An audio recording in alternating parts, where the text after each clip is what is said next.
Hello, my stars, and welcome back to my channel. I'm Basil, and today I will be reading Living, Playing Pretend by Realm Writing on AO3. Be realistic. Huh? Nah. If Izuku was ever good at one thing, it was playing pretend. Izuku has never been very good at facing reality after a life of hiding from it, so when All Might offers him his quirk, some things go a bit different. The vigilante Fae looked out at the city from his rooftop and grinned as two words echoed through his head. Be realistic. Huh? Nah. If Izuku was ever good at one thing, it was playing pretend. If Izuku was ever good at one thing, it was playing pretend. It was a hard-earned and well-honored skill, after all. At first, it was just pretending to be a hero like every other kid his age. That was when he learned playing pretend could be joyful. It was fun to imagine what powers you might get. How you could blast away every villain with just a flick of your finger, scream so loud it brought your enemies to their knees, or make a criminal's most cherished tool disappear in an instant.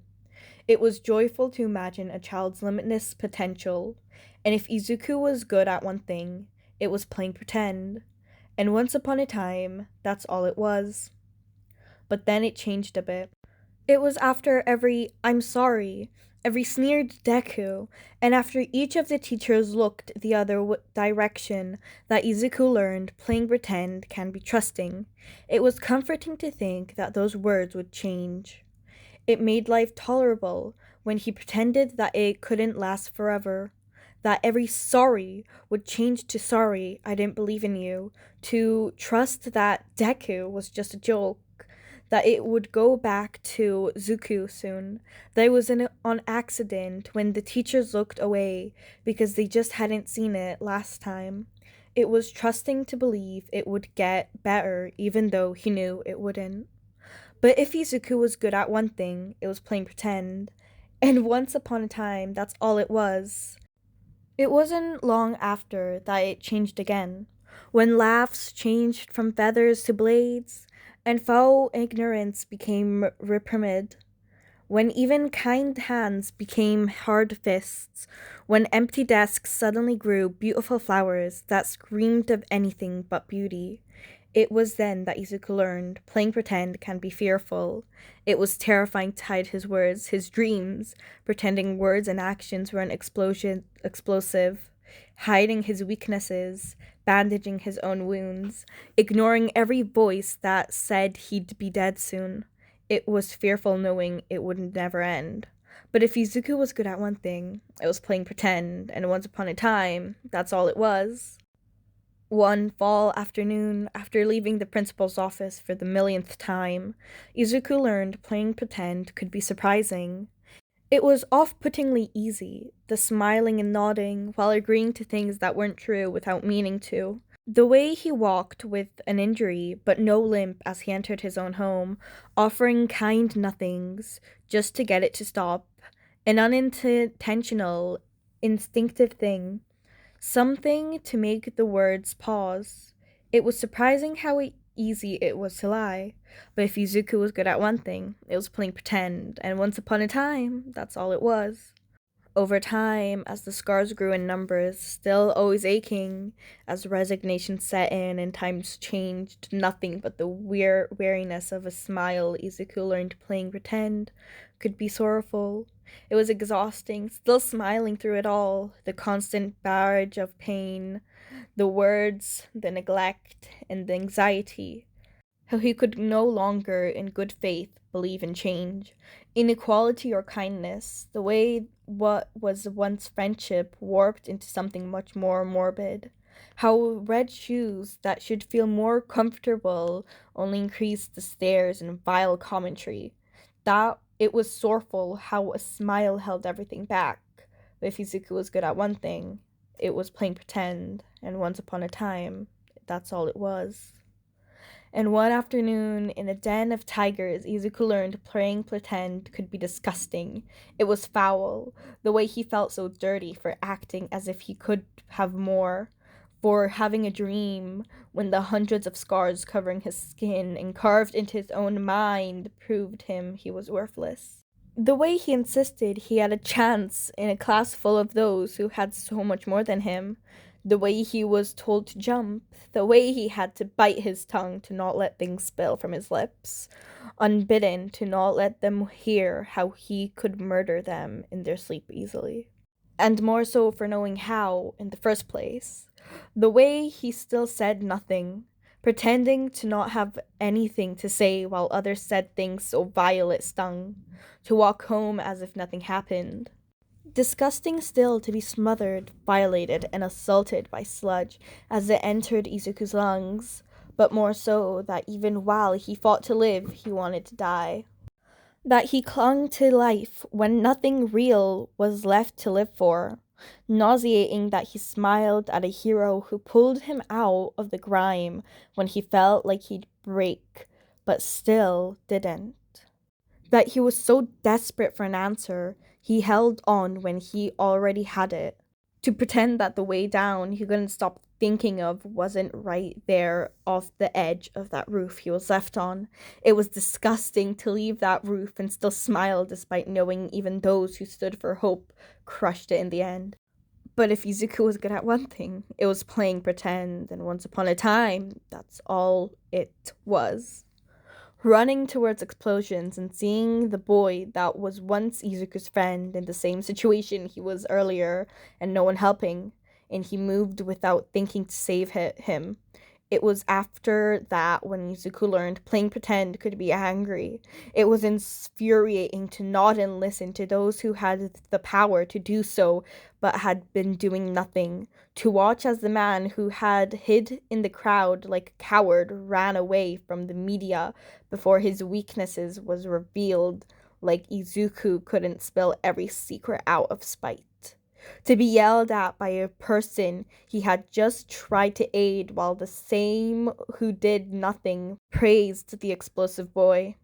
To be stopped on the way home by the same man who left him on the roof and pretend to be calm and patient while the man told him a real-life fairy tale when all Izuku wanted to do was scream. It made him angry that a man who stood for hope had the key he needed and yet called his endeavors hopeless. And if Izuku was good at one thing, it was playing pretend, and once upon a time, that was all it was. Or at least it should have been, and maybe in another world it was. But in this one, the world still echoed in his head, too fresh to ignore. Be realistic, and after a lifetime of trampled joy, broken trust, overwhelming fear, wry surprise, ever-present sorrow, self-deprecating disgust, and oh so fresh anger, he let his mask slip for just a moment as he responded, tears running down his face, not matching his expression that let every emotion he had ever been holding back seep through just a bit in his response as he echoed the hero's words back to him. Be realistic. A wry grin forming on his face at the hero that looked slightly distressed and oh so confused. Then all expression dropped from Izuku's face before he continued.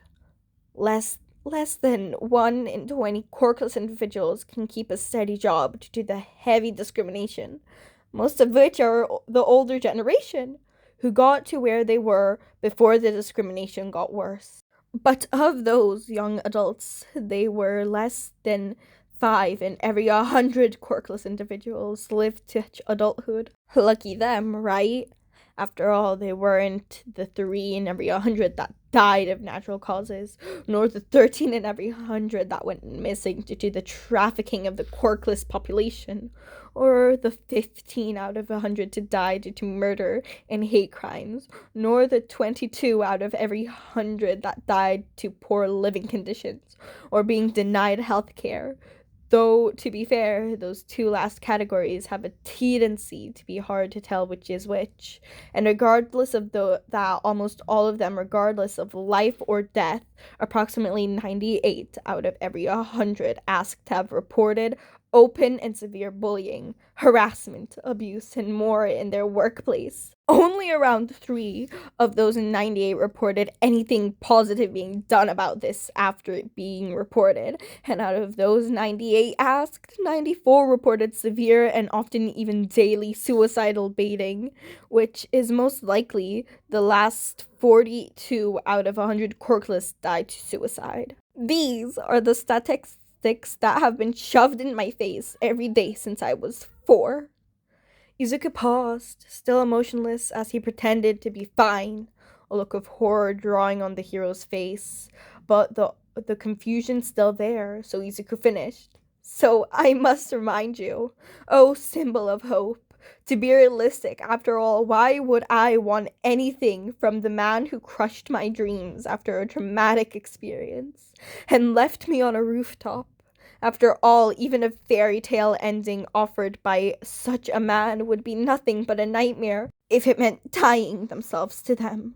So I really do recommend you take your own advice, sir. As for me, Izuku paused before spinning around and walking in the other direction as he said the last word, no caring to see the expression on the symbol's face.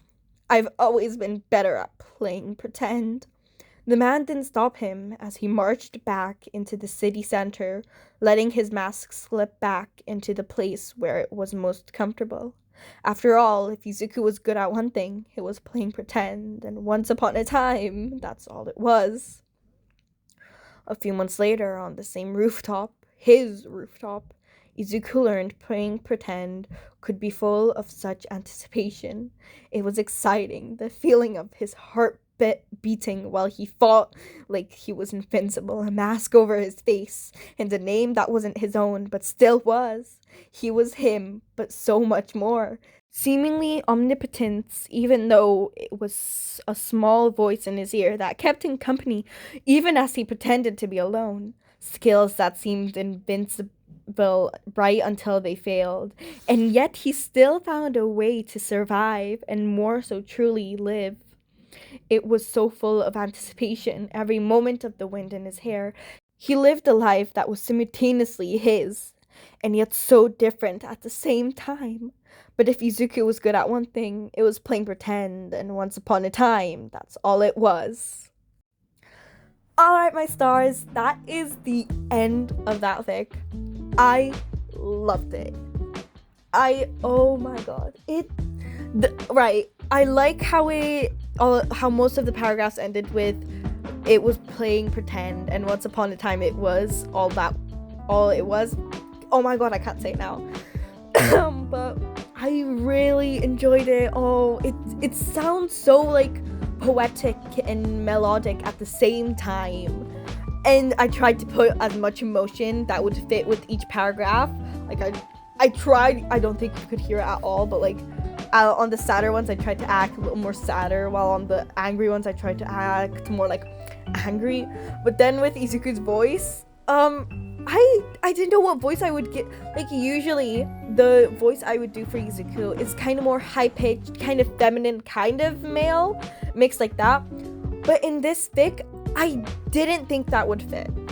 The voice just didn't fit correctly. I tried it multiple times, but it didn't stick. So I decided to go for like something a little different. So I really hope you enjoyed that. If you guys have any other fic recommendations you want me to read, you can put them down in the comments below. I love to see them. And my Discord server and socials are down in the description as well, so you can go check them out. And I really love to see whatever you guys ever comment, so I really like to see that. So if you want to, you can drop a comment down below. And I hope to see you in the next one. Bye, my stars.